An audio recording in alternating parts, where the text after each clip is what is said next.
Hey, welcome back, Thriving Tribe. Today we're going to talk about step training, which is an approach for weightlifting that allows you to use one set of weights for a very long time and lock in gains before you make a fairly large jump to the next set of weights.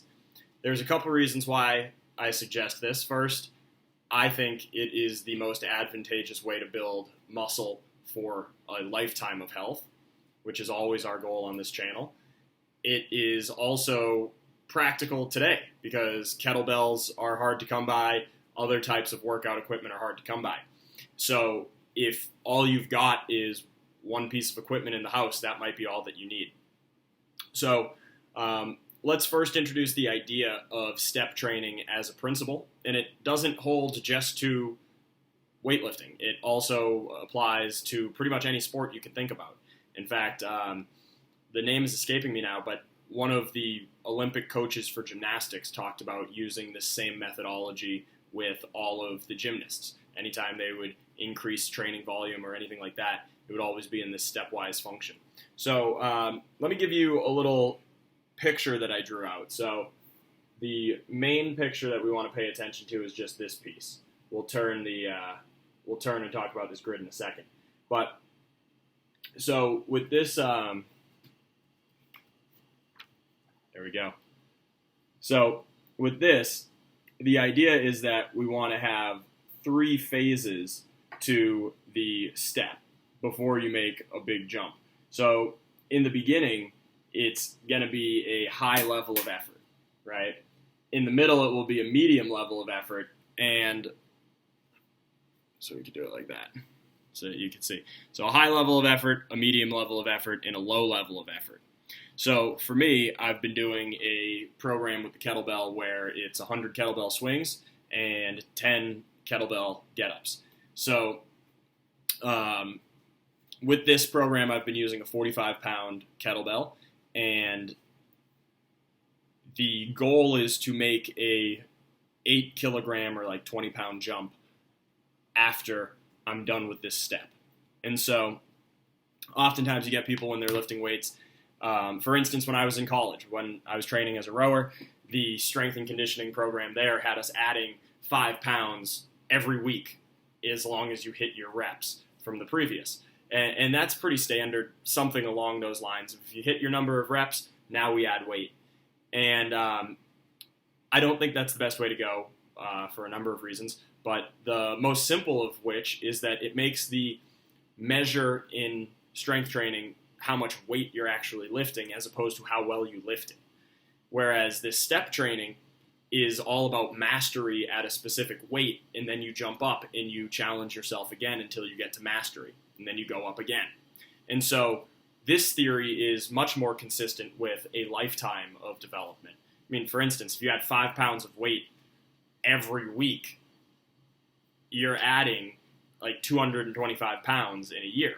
So that's probably unrealistic to expect that your lifts could go up by that much, at least year after year, right? Maybe you take a total novice athlete and within a year they've made huge, massive strength gains. But if you take somebody who's already relatively at a high level of competitiveness or even elite, there's no way that they're going to add hundreds of pounds to all their lifts, right?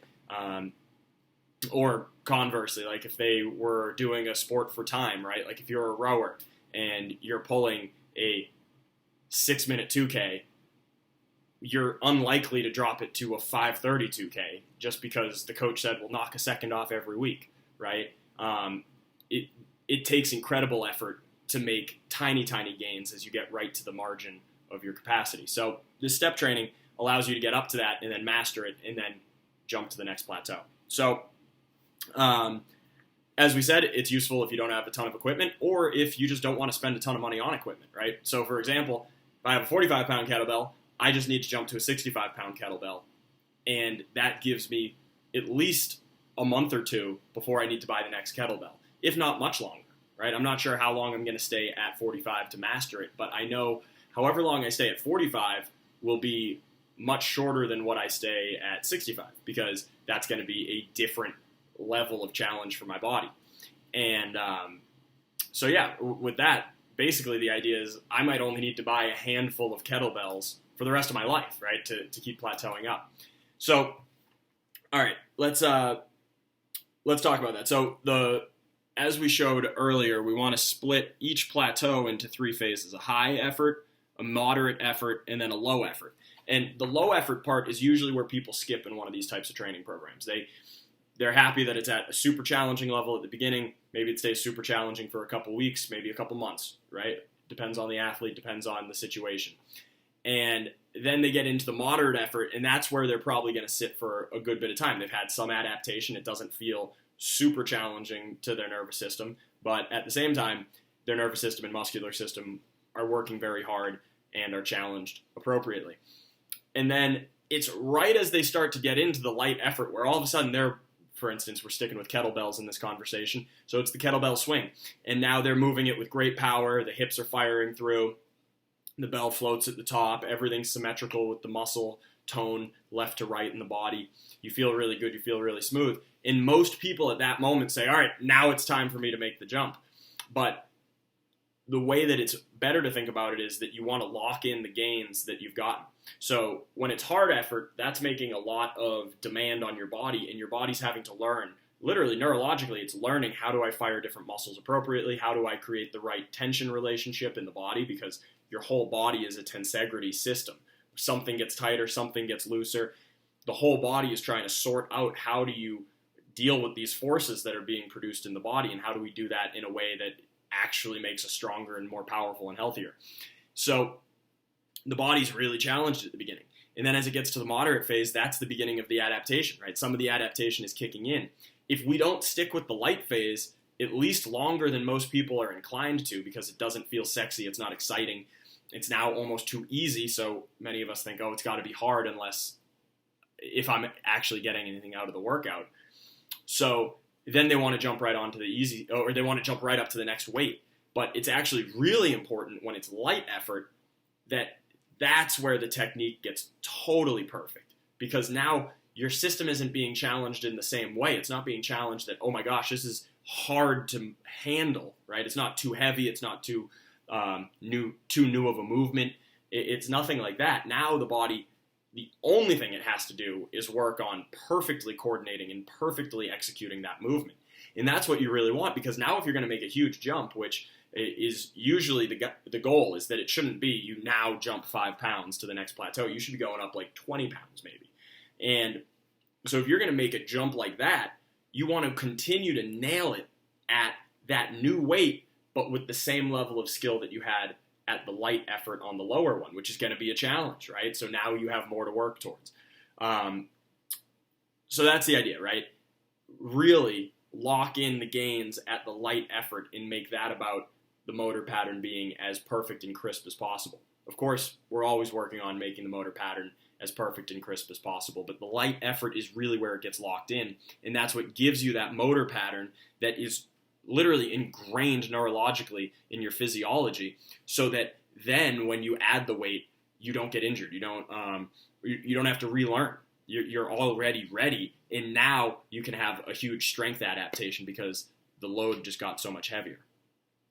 And then the next piece I want to talk about is how you actually would go in and add in more weight. And again, all this is being heavily pulled from Pavel Tsatsouline, and he talks about this in his Kettlebell Simple and Sinister book. You can get it on Amazon. I think it's like $20. Definitely worth the investment. Okay, so now we want to look at this side. And so if you do 10 sets, which is the standard, so it's 10 sets of 10 swings or 10 sets of 1 get-up, what you would do is so we're at 45, and now we get to 60, right? So 60 is what I'm going to make the next jump to. So, because that's the kettlebell I already own, right? So it's going to be a little below the big jump, but I figured, hey, save a little money. Use the kettlebells I got. So, on the third set of after I've already mastered it, I've been at the light effort, I'm feeling really strong, really smooth, really good, I'd recommend you stay there for at least a month, right? You stay at the light effort for at least a month. So say now this is week 5 of light effort. Well, I do set 1 and set 2 at the weight that I've been doing it at all the time. And now on set 3 and set 4, that's where I'll jump to the next kettlebell. Because the idea is your body should be a little warmed up. You should get a couple reps in at the lighter weight that gets the motor pattern crisped up for you, and then you can go and add the extra weight. So then you would do it for sets 3 and 4 with the new weight, but now sets 4 through 10, or rather 5 through 10, are going to be at the new weight, right? Or I'm sorry, sets 5 through 10 are back to the original. So it's only sets 3 and 4 that you add the weight in on and let your body adapt. After you've mastered that, stick with it maybe another week. Then on the next time, so maybe this is like week 6 over here, we're keeping these 60 pounds and we're adding the heavier kettlebell in on sets 5 and 6. And then the following week, you'd add sets 8 and I'm getting confused with my numbers, but you'd add 2 more. And then in the final week, or the second to final week, you'd go back. And so as you go, you're doing more and more sets at the heavier weight. And then the final step to be replaced is going to be weeks 1 and 2 in the last week. So by doing that, the idea is your body is already warmed up as it's training. As you're doing the first 2 sets, you add some more weight, and then you drop back down so that you don't get fatigued at this new weight. And then as you adapt to that, now you can do 4 sets, and then you can do 6 sets at the new weight, and then you can do 8 sets at the new weight, and then finally you're doing an entire full 10 sets at the brand new weight. My friends, this is called step training. You can read about it from all different guys who know about exercise, right? Guys and gals who know about exercise. But Pavel Tsatsouline, I think, does a really nice job making it understandable to the layperson as well as the sophisticated person. So if you're in either of those camps, I think you'll understand what he has to say, and I think you'll enjoy what he has to say. And then I thought it was relevant because it's what I'm practicing, and I'm trying to share with you what I practice, what I think is helping me be as healthy and powerful as possible. And I also thought it was convenient because this could allow you to use that one piece of equipment that's sitting in the garage or down in the basement or something, right? And you could actually get some good gains with it. It would give you some direction and some guidance on that. So don't let the lack of resources be the reason that you're not getting after it. It's always a lack of resourcefulness, as Tony Robbins says. So get resourceful, find something heavy, start working with it, and let it be heavy effort, then medium effort, then light effort, and hold it light effort for a long time, longer than you want to, because it's going to allow you to build those gains, and then you can challenge yourself with a rather big step up to a heavier weight. All right, my friends, I love and appreciate you. Adapt to thrive.